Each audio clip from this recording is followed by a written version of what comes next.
Olá! Já pararam para pensar como um poema, escrito há quase 200 anos, pode traduzir tão perfeitamente um sentimento que todo mundo conhece? Hoje, a gente vai desvendar A Canção do Exílio, um dos textos mais marcantes da literatura brasileira, para entender como a saudade de casa acabou se transformando num verdadeiro símbolo nacional. Para começar, vamos pensar um pouco nessa pergunta: o que a gente sente quando está longe de casa? É uma falta, uma nostalgia, uma mistura meio complexa de memória e de desejo, né? Pois é exatamente esse sentimento que pulsa no coração do poema que a gente vai analisar agora.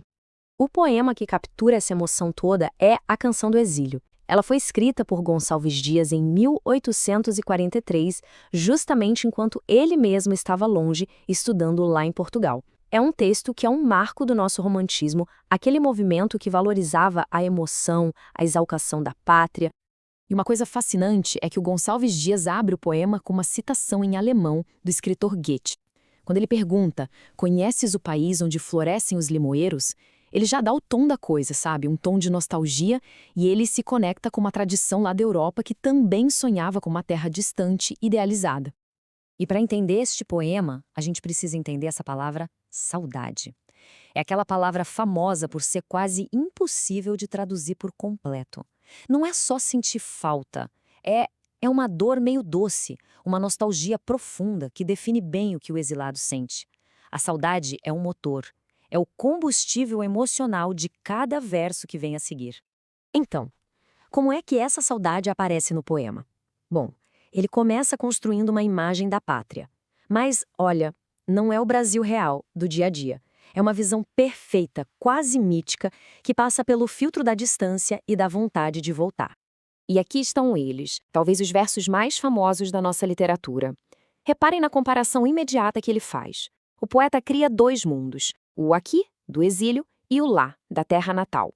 Na memória dele, tudo que é de lá é incomparavelmente melhor, até o canto dos pássaros. E ele continua essa construção idealizada.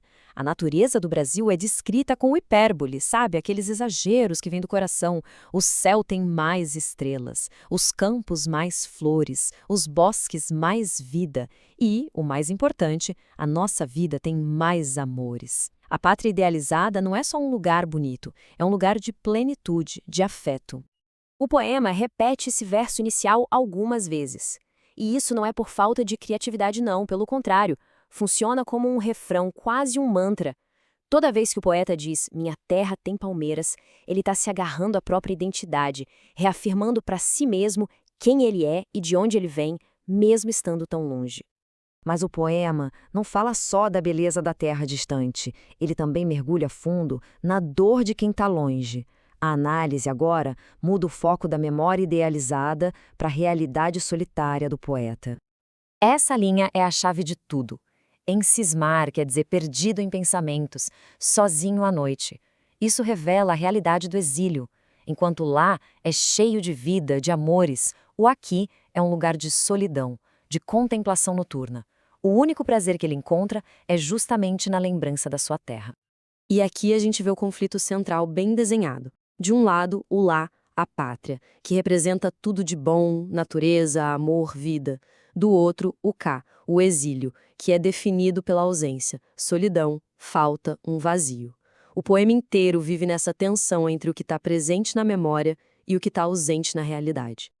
Isso tudo nos leva ao clímax emocional do poema. A saudade, a solidão, a idealização, tudo isso culmina num apelo desesperado.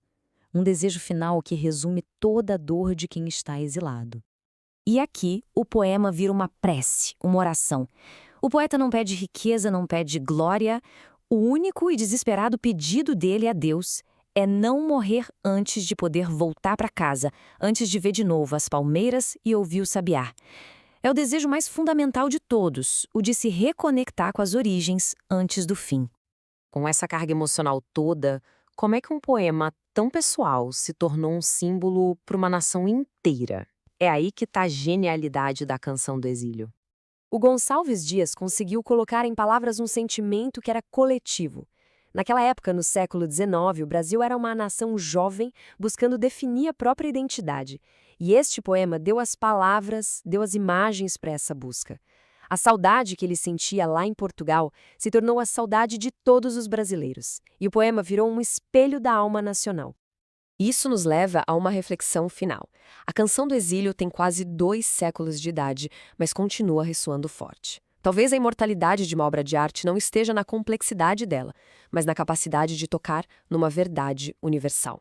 E nesse caso, a verdade é que, não importa aonde a gente esteja, uma parte de nós sempre vai ter saudade de casa.